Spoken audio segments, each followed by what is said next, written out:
guys, it's Rachel here with Senza Tempo Cane Corso. So I'm out here with the preacher man and wanted to show you guys.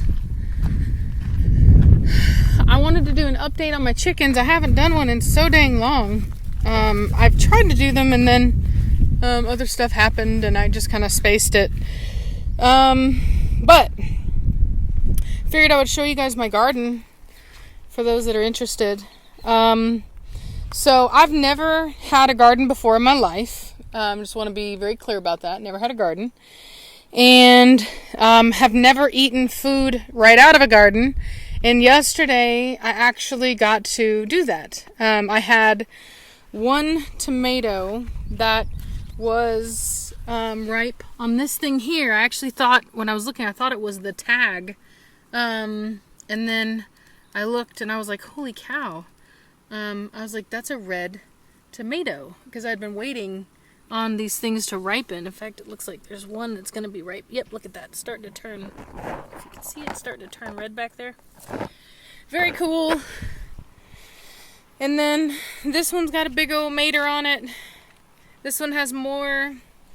Every single one of them. Actually, I don't think my patio one has tomatoes. So that one has one.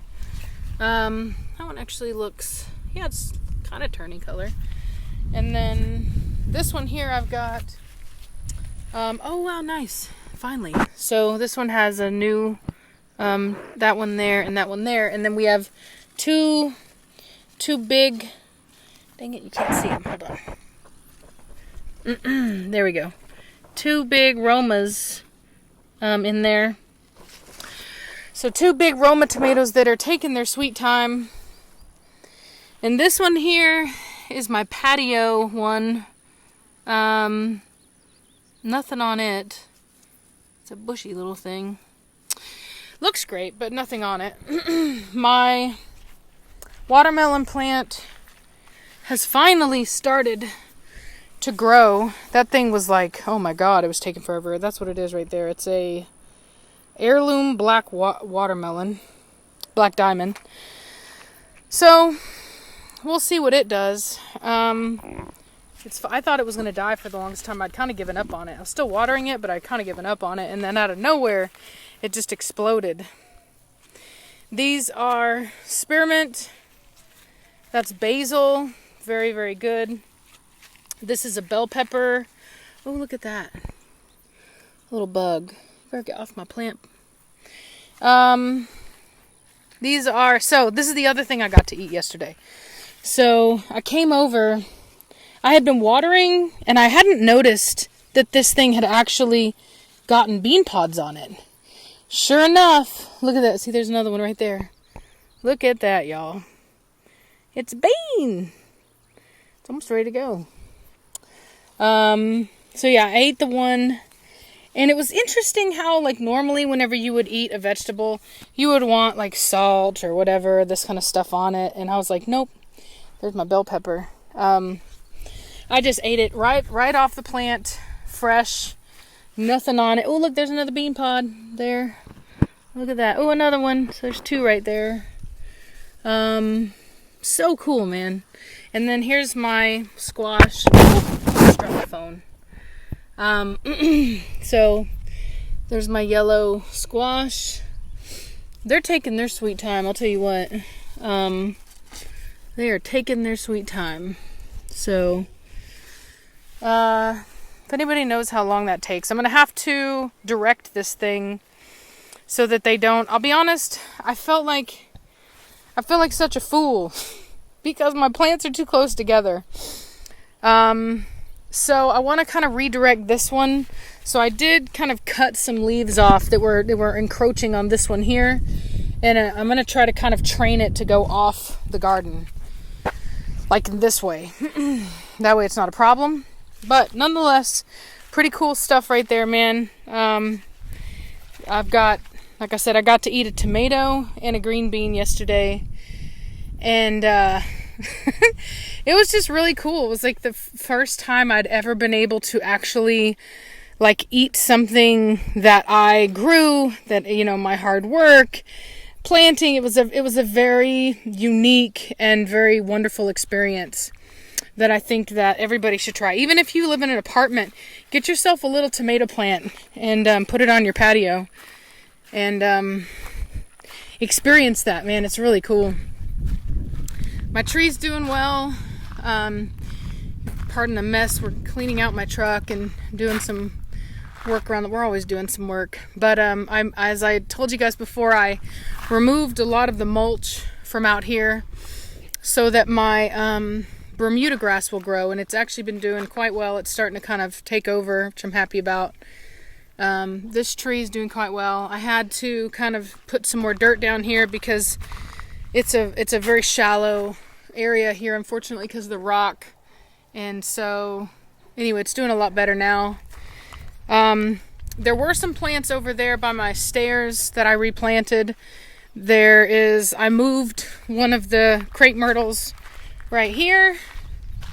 I was using that to do the mulch. I need to pick that up, but I'm still not done. I have more to do over there. So here's one of the crepe myrtle plants that I moved. And then this is another one of those trees. Hey, biggin. This is another one of those trees that's in the front that I just showed you.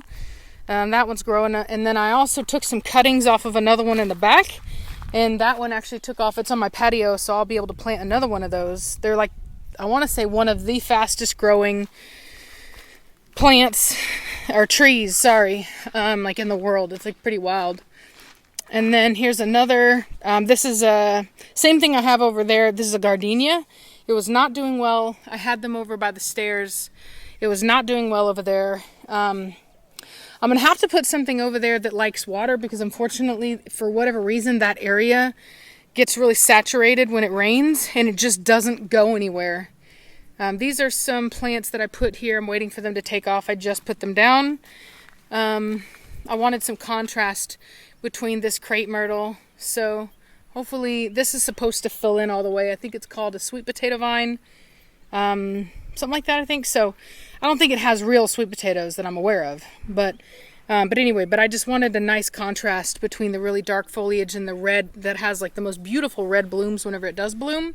And then this like bright green I felt would be really cool. And then you can see here kind of all this grass that has come up. I was out here watering. And then here's one of my other crepe myrtles these were the ones that were over by the stairs that people were like, hey, those get too big. You don't want them there. So I moved it.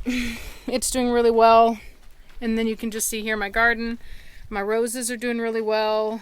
I've got some dirt there. Can somebody, anybody who knows, or maybe you don't know, but how do I kill this stuff? Alex planted this whenever we first moved here, and it just takes over and it chokes the life out of anything else around it. And I really don't like it, if I'm being honest. I wanted this to be a lot more uniform, like have be more organized, kind of the way it is right now. I don't want this here, but it's taking over. It's like a weed. Can't get rid of it. I'm scared to spray something to kill it because I don't want to kill my grass. I don't want to kill any of the other plants. So anybody that has any ideas, that would be great. My rose plants normally have a lot more blooms on them, but they're in a growth period right now. So anyway, yeah, they did, as you can see, they did have a bunch of blooms, but they all died off right now. And it's just growing. This thing here, I really need to move. It's a fig tree. And I don't know why Alex planted it here by the house. I think it's a bad idea. It needs to be moved.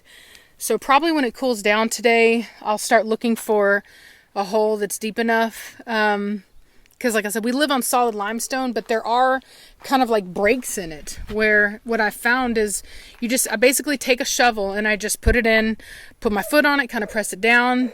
If it goes down, below 6 inches, there's probably a good spot there for it. So that's what I've been doing. So now we'll go over, that's my old coop. I was using that originally to kind of put the chickens in. I was like putting it up against the base of this door here. And then I figured, whatever.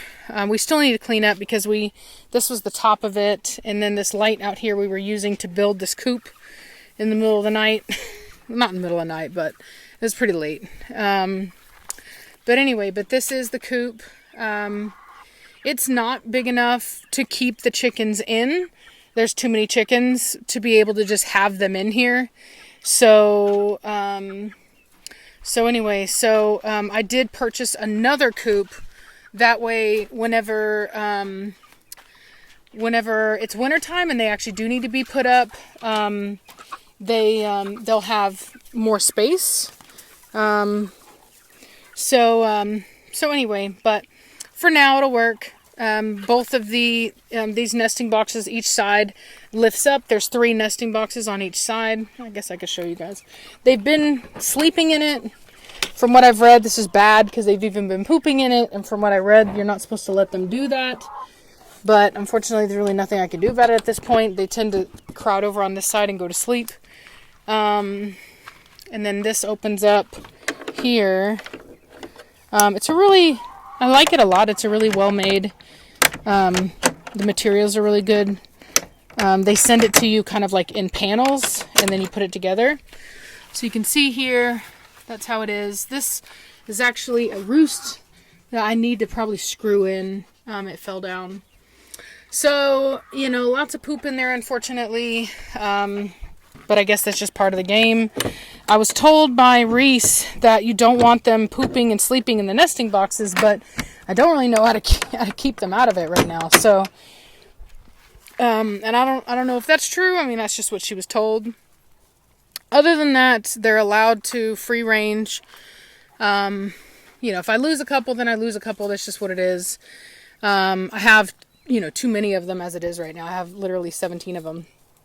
So, I did buy this other coop from Tractor Supply yesterday that we haven't put together yet, but we will. And so, so once we do that, I'll probably split them, because what I noticed is that there was some plucking going on, and I did some research on it, and basically the odds are that I just have way too many chickens for the amount of space in that coop. And originally I wasn't letting them free range. I was just having them in there, and then I would put that other coop thing that I had built, that little pen, up to it and kind of let them graze on the grass from there. But I just think it was just not enough. And so now I have that other coop, plus I'm letting them free range. And so anyway, so pretty cool. You can see they've been scratching around.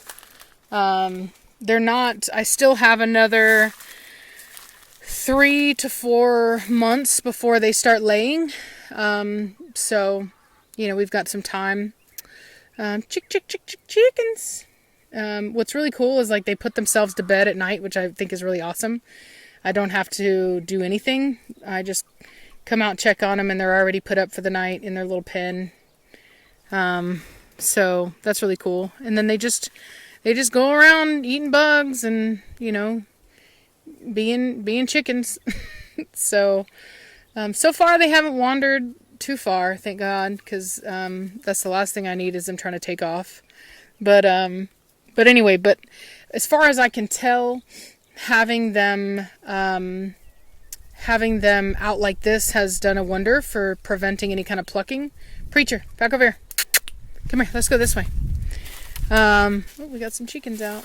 So, yeah, they just kind of stay over here. They do their own thing. The dogs some dogs are more interested than others. They haven't actually tried to attack them or anything, but they do show, like Batista, for example. I can tell that if left to his own devices, if I wasn't out here, he would probably chase, and then he does this thing where he wants to chase and then he wants to put his feet down on him, and that would eventually escalate to biting.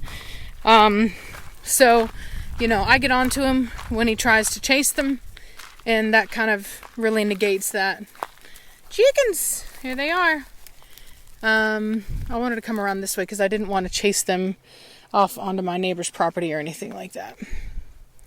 So, since I have this really cool Club Cadet mower, which is not a blade, it's literally like a weed eater. It has the plastic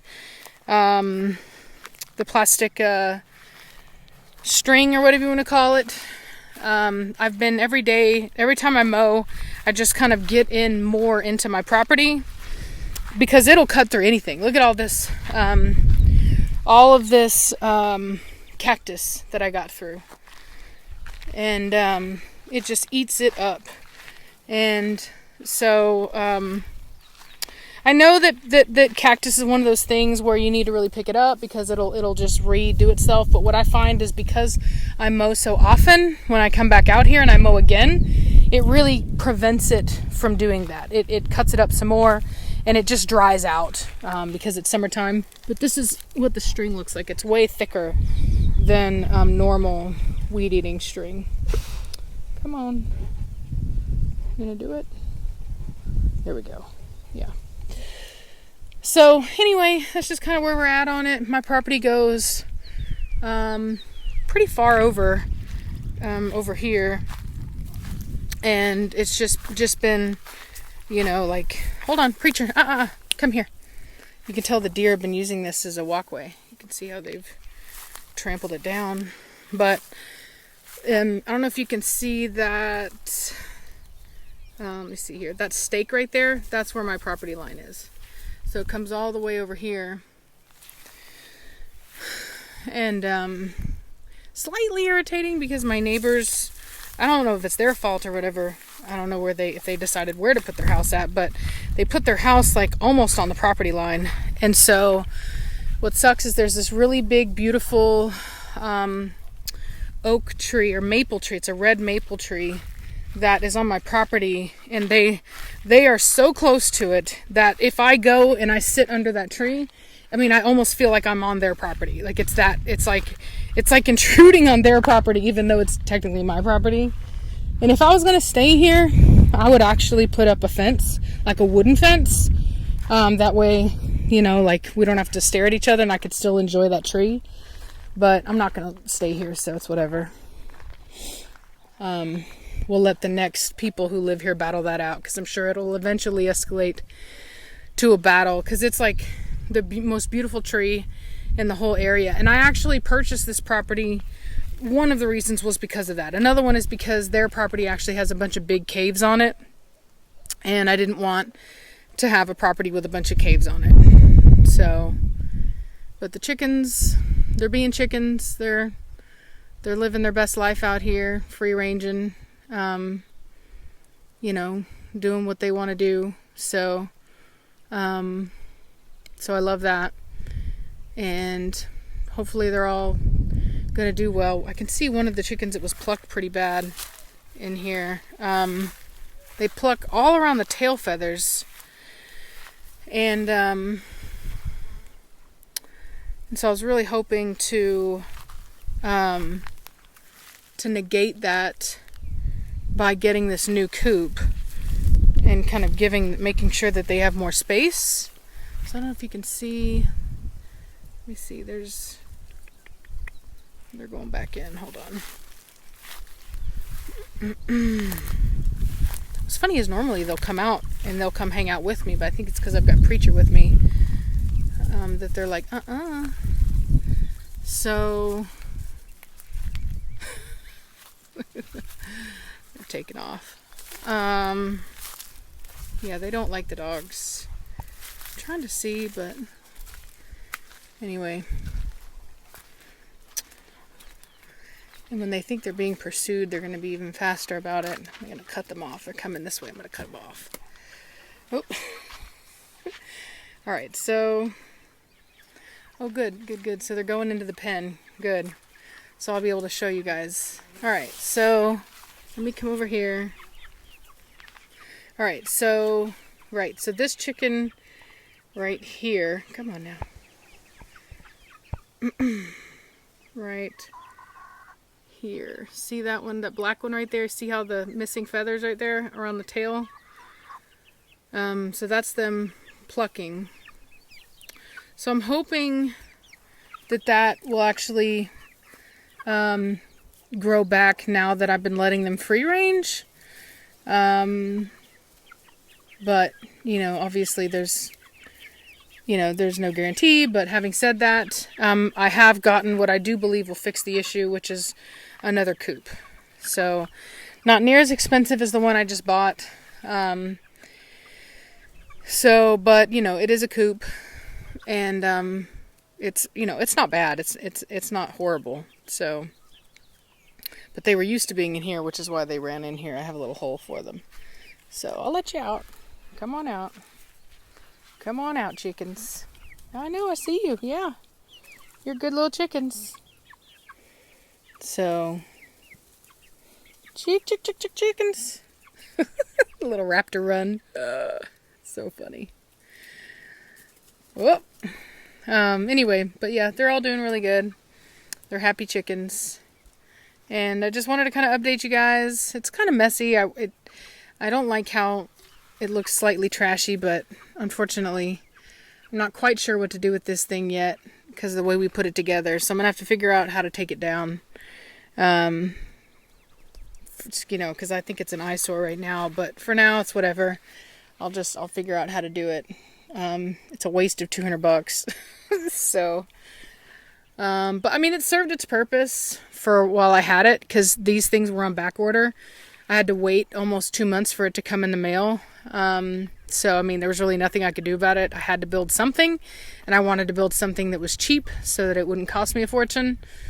And it did its job. They're safe, and now they have this nice coop. But having said that, I would like to find a way of repurposing it. The problem is that in order to put this thing together, we had to actually glue it. And I don't know if there's like a solvent that will undo that so that we can just use this again. I don't know. Maybe I'll just have to cut it. Who knows? But anyway, so it is what it is. It is what it is. Preacher, say it. It is what it is with your crazy face. What did you do, crazy face? What did you do, crazy face? Anyway, well, I'm gonna let y'all go. Hope you guys are having a good day. And I'll talk at you later. Bye.